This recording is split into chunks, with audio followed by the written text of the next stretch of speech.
ওৱানত মোৰ এটা ডিভাইচত এটা আহিছে যে অসমৰ মুখ্যমন্ত্ৰীয়ে প্ৰতিশ্ৰুতি দিছিলে যে অসমৰ সকলো মহিলাৰ মাইক্ৰ' ফাইনেন্সৰ ঋণ মাফ কৰি দিব।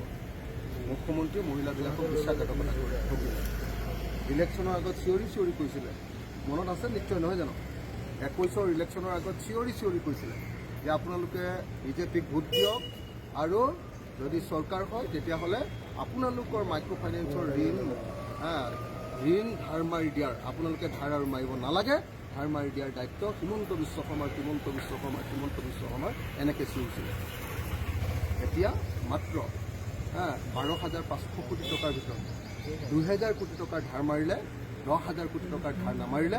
তাৰ ফলস্বৰূপে আমাৰ গোটেই অসমৰ মহিলাসকল এতিয়া ডুবি আছে, কান্দি আছে। এতিয়া আকৌ সৰু সৰু বন্ধনকে ধৰি মাইক্ৰ' ফাইনেন্সবিলাকে আকৌ উৎপাত লগাইছে। গতিকে মই অতি সোনকালে মাইক্ৰ' ফাইনেন্সৰ সম্পূৰ্ণ ঋণ মাফ কৰিম বুলি আৰু প্ৰত্যেকগৰাকী মহিলাৰ ঋণ মাফ কৰিম বুলি আৰু সমুদায় ধন মাফ কৰিম বুলি 12,500 কোটি টকাৰ যি প্ৰতিশ্ৰুতি দিছিলে সেই প্ৰতিশ্ৰুতি পূৰণ কৰিবৰ কাৰণে অসমৰ মুখ্যমন্ত্ৰীৰ ওচৰত দাবী কৰিম।